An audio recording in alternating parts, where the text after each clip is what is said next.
Hello students, आज की इस वीडियो में हम बोर्ड की सेकेंड ईयर की 14.2.2 एसएल को देखेंगे। इसका टाइटल है डिफाइन डिफ़ॉल्ट आर्गुमेंट। तो डिफ़ॉल्ट आर्गुमेंट्स क्या होते हैं? बेसिकली जब फंक्शन एक बनाया जाता है उसमें कुछ आर्गुमेंट या पैरामीटर पास किए जाते हैं। तो आप एक्सप्लिसिटली भी दे सकते हैं जब फंक्शन कॉल होती है, और डिफ़ॉल्ट भी दे सकते हैं। डिफ़ॉल्ट का मतलब ये है कि at the time of declaration और डेफिनेशन आप उनको साइन करवाते हैं वहाँ पे पैरामीटर्स को, ताकि अगर आप कोई पैरामीटर फंक्शन कॉल में एक्चुअल पैरामीटर ना भी दें तो डिफ़ॉल्ट है वो काम कर जाए। तो इसको मज़ीद हम देखते हैं कि ये किस तरह से होगा। डेफिनेशन में देखें, इसके आ रहा है कि default argument in C plus plus is a value is signed to a function parameter in the function declaration.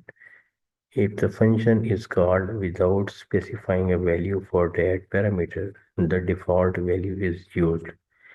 जैसे मैंने बताया कि अगर आपने कोई भी parameter actual parameter function call में नहीं दिया तो डिफ़ॉल्ट आर्गुमेंट्स या पैरामीटर जो है उनकी वैल्यूज़ जो हैं ऑटोमेटिकली वहाँ पे काम करेंगी। ठीक है। तो इसमें कुछ की पॉइंट्स हैं, जैसे default argument are specified in the function prototype और डेफिनेशन। जैसे मैं पहले बता चुका हूँ कि प्रोटोटाइप में या डिक्लेरेशन में या फंक्शन की डेफिनेशन में इस्तेमाल होते हैं। They allow function to be called with fewer arguments. और इसी तरह से if a value is passed during the function call, the default argument is overridden. जब आप खुद से कोई वैल्यू देंगे वहाँ पे फंक्शन कॉल में, तो जो डिफ़ॉल्ट वैल्यू आपने दी होगी वो ओवर रिडन हो जाएगी, यानी ओवर राइट होगी। वो प्रायोरिटी जो है फंक्शन कॉल के पैरामीटर को देगा, क्योंकि वो खुद आपने वहाँ पे बताई है। इसी तरह से default argument must be signed from right to left.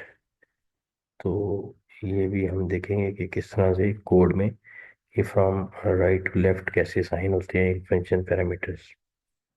तो अब हम इसकी एग्जांपल छोटी सी देख लेते हैं कि कैसे डिफ़ॉल्ट आर्गुमेंट काम करते हैं।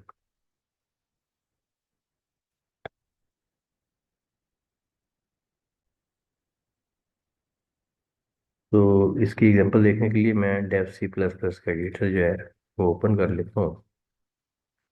ओपन करने के बाद मैंने कंट्रोल एन किया, नई फाइल बनाई और मैंने यहाँ पे इंक्लूड करवाई है अपनी हेडर फाइल आईओ स्ट्रीम, जो कि इनपुट आउटपुट ऑपरेशंस के लिए ज़रूरी है, using name space STD.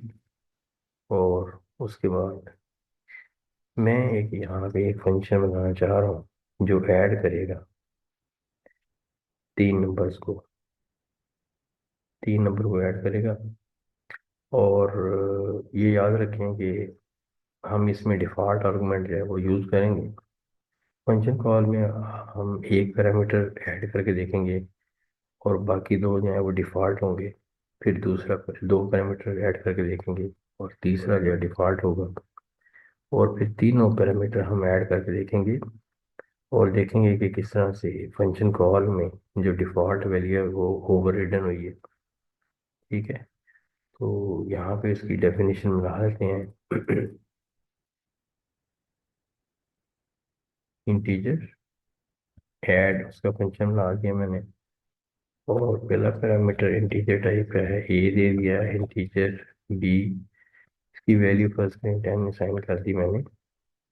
Next आपके पास इंटीजर सी है और इसकी वैल्यू जो है लेट्स सपोज मैं 20 साइन कर दी। ठीक है। उसके बाद इसकी फंक्शन डेफिनेशन है चूँकि, तो यहाँ पे मैं सिंपल क्या करूँगा, रिटर्न करवाऊँगा ए प्लस बी प्लस सी।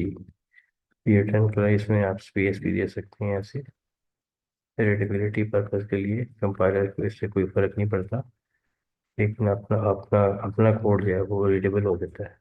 नेक्स्ट आपके पास जो अब हमारा मेन फंक्शन जो है वो मेन इंटीजर मेन, और यहाँ पे मैंने कर्ली ब्रेसेस हैं इसकी। फिर यहाँ पे रिटर्न 0 की स्टेटमेंट मैंने पुट की। अब यहाँ पे मैं सी आउट करवाता हूँ इसी फंक्शन ऐड को। इसको मैं कॉपी कर लेता हूँ कंट्रोल सी से, और यहाँ पे मैं इसको कॉल करवा देता हूँ। कॉल करवा दिया। इसमें पैरामीटर 1 मैंने दिया, इसकी 5 वैल्यू दी, और 5 वैल्यू देने के बाद यहाँ पे मैं फर्स्ट करें मैं लिखता हूँ हेडलाइन। दूसरी दफ़ा मैंने जब कॉल किया इसको तो ऐड दोबारा कॉल किया, और इस दफ़ा मैंने 5 और 15 वैल्यूज दी, और एंड लाइन कर दिया मैंने। तीसरी दफ़ा मैंने इसको जब कॉल किया है तो ऐड का फंक्शन था, और इसमें 3 पैरामीटर मैंने दे दिए, 5, 15 और फर्ज करें 25, और इसी तरह से एंड लाइन मैंने कर दिया। अब इस प्रोग्राम को हम रन करके देखते हैं इसका रिजल्ट क्या आता है। F11 की प्रेस करूंगा,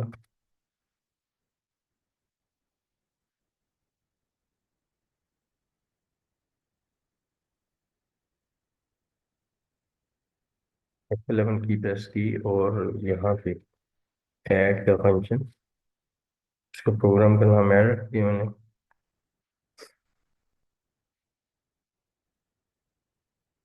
और यहाँ पे देखें 35, 40 और 45, इसको हम देखते हैं कि ये कैसे आए हैं।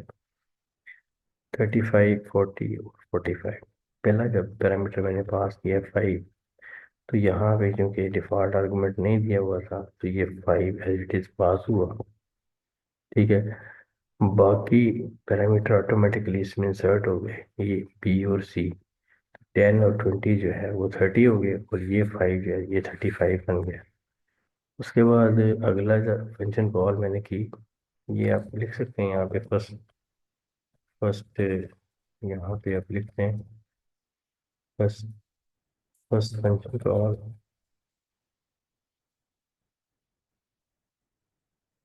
और इसी तरह से आप इसको कर सकते हैं सेकंड फंक्शन कॉल, एंड तीसरी आ गई थर्ड थर्ड फंक्शन कॉल। ठीक है जी, तीनों फंक्शन कॉल आपने यहाँ पे ऐड कर दी, राइट। पहले अब साचो, अब जब दूसरी फंक्शन कॉल मैंने की उसमें 2 पैरामीटर दिए, 15 और 5, 20, और तीसरा पैरामीटर जो है उसमें फिर मजीद 20 यहाँ पे इंसर्ट होगा। तो ये डिफ़ॉल्ट आर्गुमेंट है, ये यहाँ पे आएगा। तो 15 और 5, 20 हो गया, 20 और 20, 40, इसका रिजल्ट 40 आ गया। इसी तरह से तीसरी जब कॉल मैंने की है फंक्शन की, तो उसमें 15, 5, 15 और 25, 15 और 5, 20 हो गए, 20 और 25, 45 हो गए। तो इस तरह से ये डिफ़ॉल्ट जो आर्गुमेंट है 10 और 20, ये ओवर रिटर्न हुए। 10 की जगह पे अब आएगा 15, इसी तरह 20 की जगह पे यहाँ पे आएगा 25, ये ओवर रिटर्न हो, राइट। तो इस तरह से डिफ़ॉल्ट आर्गुमेंट जो है ये काम करते हैं। और राइट टू लेफ्ट असाइनमेंट इसकी होती है राइट टू लेफ्ट। ये देखें, ये 10 जो है राइट टू लेफ्ट, लेफ्ट वाले वेरिएबल में स्टोर हो रहा है। साइन ऑपरेटर होते हैं यहाँ पे, आप इसको स्पेस दे सकते हैं रीडेबिलिटी पर्पज़ के लिए।